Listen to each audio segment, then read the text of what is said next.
There are men whose lives are measured not in years, but in seasons, their stories written in the lines on their hands and the turn of the soil. They are men who understand the language of the sky and the weight of a coming winter, but who often remain strangers to the landscapes of their own hearts.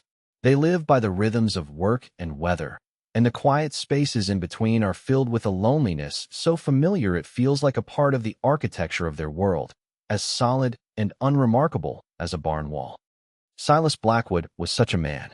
At 35, his life in Promise Creek, Montana, was a testament to routine. The sun rose, and he mended fences. The herd needed moving, and he moved it. The sun set, and he sat at his father's old table in the quiet of a house that had been silent for 5 years, ever since his parents were laid to rest in the small churchyard overlooking the valley. He was not unhappy, for he had never stopped to consider happiness as a goal to be achieved. He had the ranch, the work, and the vast, indifferent beauty of the land. He had believed it was enough. His stasis was not born of tragedy, but of a slow, creeping acceptance. Life was a set of tasks, and he was capable of performing them. Love, companionship, the gentle noise of another person in his home. These were things for other men, for lives less tied to the hard, unyielding demands of 1,000 acres of Montana dirt. He had stopped expecting more from the world, and in doing so, had forgotten how to even want it. His world was work, and work was everything. The letter that changed the course of his life arrived on a Tuesday, carried by the mail rider who seemed perpetually surprised that Silas was still holding on to the Blackwood Ranch. It was from his mother's sister in Boston, a woman whose memory of the West was a collection of dusty, unpleasant anecdotes. The letter was full of false sympathy for his solitary life, and ended with a pronouncement disguised as a gift. She and her husband, who held the note on his land, had found a suitable woman to serve as his housekeeper and companion. Her name was Alara Vance, and she would be arriving on the Thursday train. Silas read the words with a dull sense of resignation. He knew what this was. His eastern relatives had been circling the ranch for years, convinced he would fail. Sending a woman, no doubt some delicate city creature who would faint at the sight of a mouse, was not an act of kindness. It was an anchor, another weight tied to his feet. They hoped she would be a distraction, a burden, a final complication that would force him to sell. He crumpled the letter and threw it into the cold hearth, the name Alara Vance already tasting like ash in his mind. On Thursday, he rode into town, his jaw set. The train hissed into the station, a great black beast breathing steam into the crisp autumn air. A few passengers disembarked, but he was looking for a type, small, frail, and useless. He did not see one.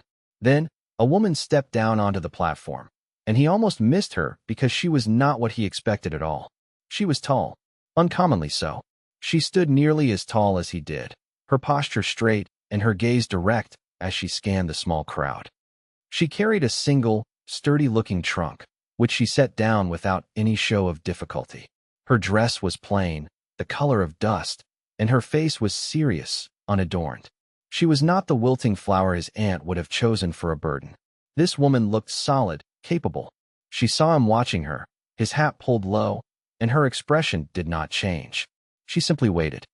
He walked over, his boots sounding loud on the wooden platform. "Miss Vance?" he asked, the words feeling stiff in his mouth.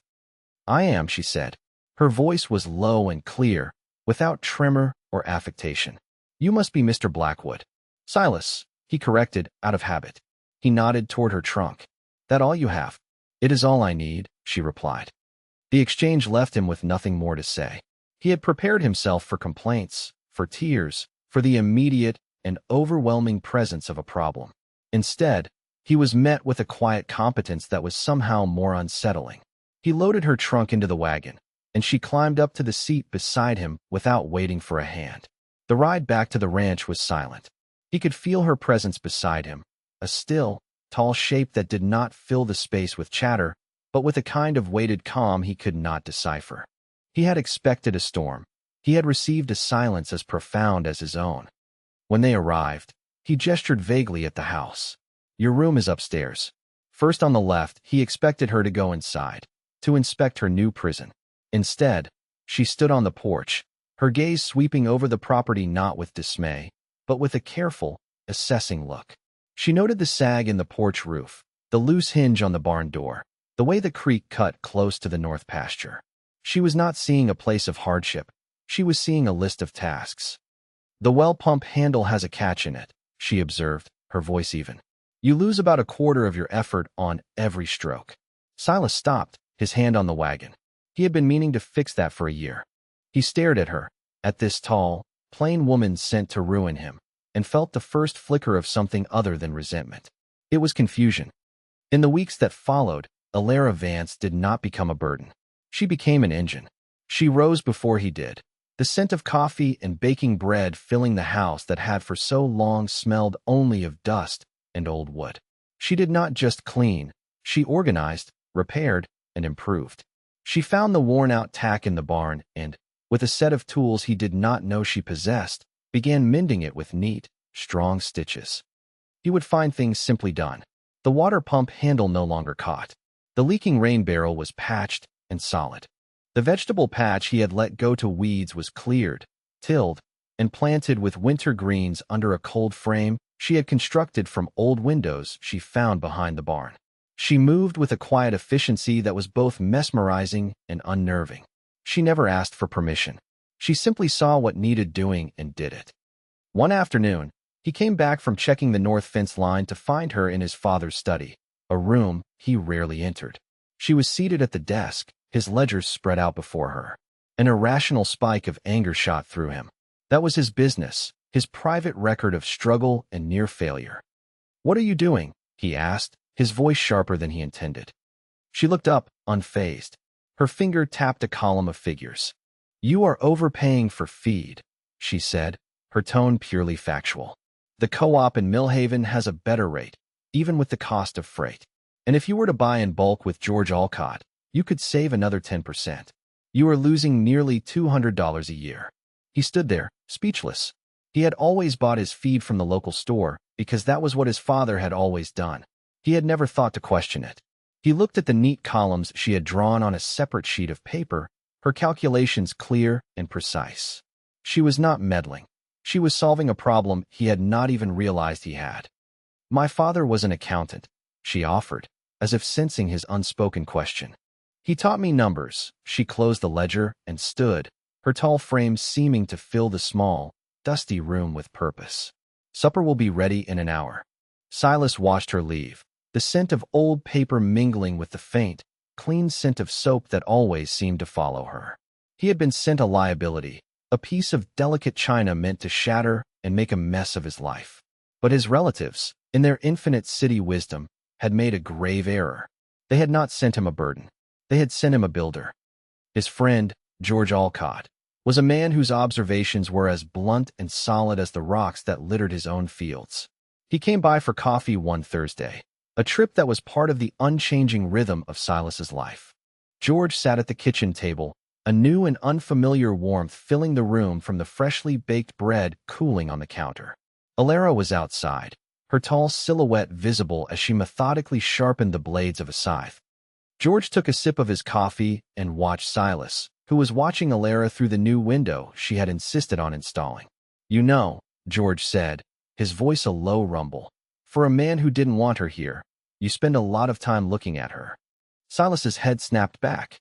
"I'm just making sure she doesn't hurt herself with that thing." George let out a short, dry laugh. "Silas, that woman could probably build a new barn with her bare hands and have it done by lunch.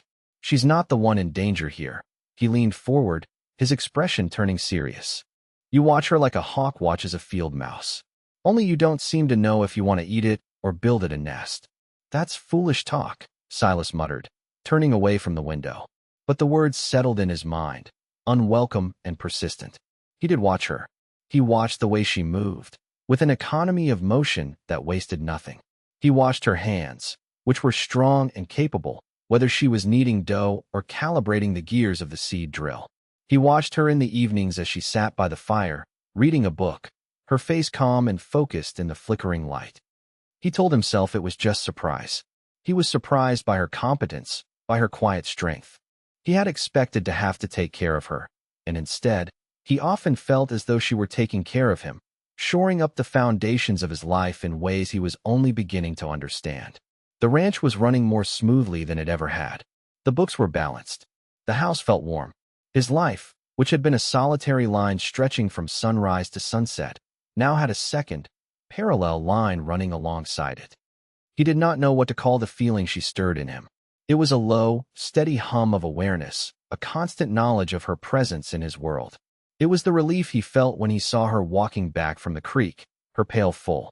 It was the strange, hollow feeling in his chest on the rare day she rode into town for supplies, and the house was silent again, just as it had been for years. He had grown accustomed to the sound of her moving in the next room, the quiet industry that had become the new heartbeat of his home. He denied it, even to himself. He was a simple man, a man of fences and cattle. What did he know of the complicated territory George was hinting at? He was grateful for her help, of course. She had made the ranch more profitable in 3 months than he had in 3 years. But that was all it was. A partnership of convenience. A business arrangement. He repeated these words to himself like a creed, hoping if he said them enough, he would believe them. The turning point came on a Sunday in late spring. The wildflowers were blooming along the creek bed, a riot of blue and yellow against the green grass. Thomas Croft, the son of the wealthiest rancher in the valley, had started coming by. He was a good man, polite and well-spoken, with a future as solid and predictable as the mountains on the horizon, and his attention was fixed squarely on Alara. Silas told himself it was none of his business. Alara was a free woman. She was not his wife. She was his housekeeper, an arrangement that was becoming more of a fiction with each passing day. If a respectable man like Thomas Croft wanted to court her, she had every right to accept. It would be a good match. Croft could give her a life of comfort, a proper place in society. It was what she deserved. He was checking a fence post near the cottonwoods when he saw them. Thomas had brought his buggy, and he and Alara were walking along the bank of the creek. Thomas was talking, gesturing animatedly, and Alara was listening. Then she laughed. It was not a loud laugh, but a soft, warm sound that the wind carried up the hill to him. Something cold and heavy dropped into the pit of Silas's stomach. He had heard her speak, he had heard her hum as she worked, but he had never heard her laugh like that. It was a sound of unguarded pleasure, a sound that belonged to a world he was not a part of. He watched as Thomas reached out and gently touched her arm, a simple, proprietary gesture, and she did not pull away. In that moment, standing in the gold evening light with the scent of pine and damp earth around him, Silas Blackwood's entire understanding of his world rearranged itself. The hum of awareness he had been feeling for months erupted into a roar. The hollow feeling he got when she was gone was not about the silence of the house. It was about the absence of her. The lines he had drawn between them, employer and housekeeper, partners in business, were meaningless. They were lies he had told himself because he was too slow, too blind to see the truth that had been standing in front of him all along. He saw it all with a terrible, piercing clarity. He saw her leaving. He saw her sitting on the porch of Thomas Croft's fine, new house, her hands folded in her lap. He saw the light go out of his own kitchen window for good. The life he had lived before she came, the quiet, solitary, self-sufficient life he had thought was enough, now seemed like a barren wasteland. She had not just brought order to his ranch, she had brought life back to his world, and he had been too foolish to even notice until he was about to lose it. He dropped his tools and walked back to the house, his heart pounding a slow, heavy rhythm against his ribs. The feeling was not jealousy, not precisely. It was fear. It was the terrifying, absolute certainty of a man who has just realized he is standing on the edge of a cliff. He had been sent a treasure, and he had treated it like a stone, too oblivious to see its worth. He did not go inside. He sat on the top step of the porch, the one she had repaired, and waited. The sun bled across the sky, turning the clouds to shades of orange and purple. He thought about his own slowness, the deliberate, plodding way he moved through the world. It had always been a strength in his work, this patience, this refusal to be rushed. But in this, it was a catastrophic failing. Love was not a fence post that would wait patiently for you to get around to fixing it. When he finally saw her walking back from the creek alone, her tall figure silhouetted against the dying light, he knew he could not wait another minute. The time for observation was over. The time for denial was a luxury he no longer had. He had to speak the truth, even if it was too late. He had to let her see that the slow, quiet man she lived with had finally woken up. He met her by the barn the next morning. She was feeding the chickens, scattering the grain with a steady, rhythmic motion of her arm. The early light caught the stray strands of her hair, turning them to gold. He stood there for a long moment, his throat dry, the words he had rehearsed all night feeling clumsy and inadequate.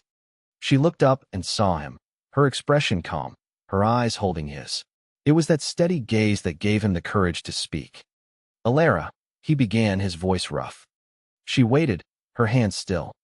"I am a slow man," he said, the words coming out in a rush. "It takes me a long time to see things that are right in front of my face. I've been blind." He took a breath, the clean morning air feeling sharp in his lungs. "My kin, they sent you here to be a burden. They thought you would ruin me. They misjudged you." He looked at the ground, then forced himself to meet her eyes again. "And I almost did, too. I saw a housekeeper. I saw a bookkeeper. I didn't see you." He gestured vaguely in the direction of the Croft ranch. "I don't want Thomas Croft coming to call on you. I don't want any other man coming to this ranch for you." He took a step closer, his hands clenched at his sides. "I want to be the man who comes calling. If you'll have me." The silence that followed stretched for an eternity. The chickens clucked softly at their feet. A breeze rustled the leaves in the cottonwood trees. Alara's expression had not changed, but there was a new softness in her eyes, a light he had never seen there before. She tilted her head slightly. "I was hoping it would be you," she said, her voice quiet but clear as a bell. Relief washed over him so powerfully his knees felt weak. He could only stare at her, the simple power of her words undoing the knot of fear in his chest. A small smile touched her lips, the first he had ever truly seen directed at him. "You got there, Silas," she added, a gentle, understated wit lacing the words. "You finally got there." Their courtship was not one of picnics and poetry. It was forged in the shared language of work and the quiet comfort of mutual respect. He would come to the house for lunch and find her studying maps of the property, planning new irrigation channels from the creek.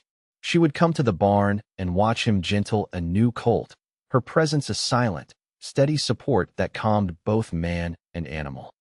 They walked the fence lines together, their long strides matching. He would point out the low-lying areas that flooded in the spring, and she would suggest planting water-loving willows to firm up the soil. She spoke of crop rotation and futures markets, ideas that were foreign and brilliant to him. He spoke of reading the sky for weather and knowing the heart of a horse, knowledge that was as elemental as the earth itself. They were two halves of a whole, her sharp mind and his steady hands. He learned more about her in those weeks than in all the months before. She told him about her father, the quiet accountant who had loved numbers more than people, and the lonely childhood she had spent in a world that had no place for a girl who was too tall and too smart. She had answered his aunt's advertisement not for the promise of marriage, but for the promise of purpose, a place where her skills could be put to use. "I never expected to find a home," she confessed one evening, as they sat on the porch watching the stars appear. "Just a place to be useful." "I hope you found both," he said, his voice low. She turned to him, her face illuminated by the pale moonlight. "I have," she said softly. 1 month after he had spoken his truth by the chicken coop, he asked her to stand with him by the new kitchen window. The morning sun streamed in, illuminating the dust motes dancing in the air. The house was filled with the scent of coffee and the quiet hum of a life being built. He took a small, worn box from his pocket. Inside was a simple silver ring, worn thin with time. "It was my mother's," he said, his hand unsteady as he held it out. "It's not much. It's everything," she whispered. "I'd want this to be a true partnership, Alara," he said, his gaze earnest and direct. "In all things. The ranch, the work, life." She looked from the ring to his face, and her smile was wide and genuine. She did not hesitate. "I'd want that," she said, and she held out her hand. He slid the ring onto her finger, and it fit as if it had been made for her. It was not a grand romantic gesture, but a quiet, solid promise. A foundation being laid, stone by steady stone. 10 years passed. They passed not in a blur, but in the deliberate, measured pace of seasons turning, of work being done, of a life being lived. The Blackwood Ranch was no longer a place of mere survival. It was the most prosperous ranch in the entire valley, a model of innovation and smart planning. Alara's sharp mind for business, combined with Silas's deep, intuitive knowledge of the land, had created something extraordinary. They had expanded their herds, acquired new pastures, and built a home that was no longer silent, but filled with the sounds of their two children. A son, with Silas's steady hands and quiet nature, and a daughter, with Alara's height and keen, observant eyes. They were a family forged not by chance or convenience, but by a partnership as solid as the mountains that framed their world. The letter from his aunt, the one meant to be his ruin, was a story they sometimes told their children, a lesson in how the world's intentions can sometimes lead to an unexpected grace. One evening, Silas stood on the porch, leaning against the same post where he had once sat in fear and confusion. The sun was setting, casting a familiar golden light over the land. In the yard below, Alara was with their daughter, pointing up at the clouds.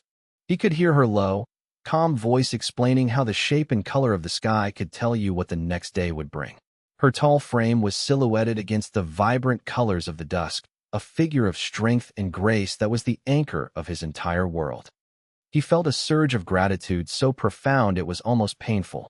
He thought of the man he had been, a man living in a gray, silent world, a man so accustomed to being alone that he had mistaken it for peace. He thought of how close he had come to missing all of this. He had almost let the greatest gift of his life walk away, simply because he had been too slow to see, too afraid to feel. He had been a man who was lost and had not even known it. He watched his wife and his daughter, the two people who were the heart of his thriving world, and he understood.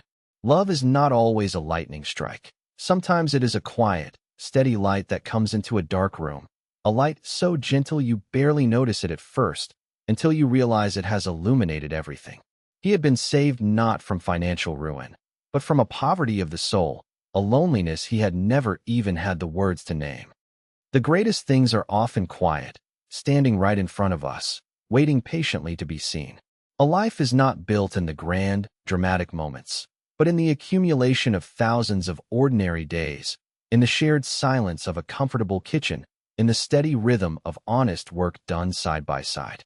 It is never too late to be found, and the deepest gratitude is reserved for the man who knows, with absolute certainty, what he almost did not have.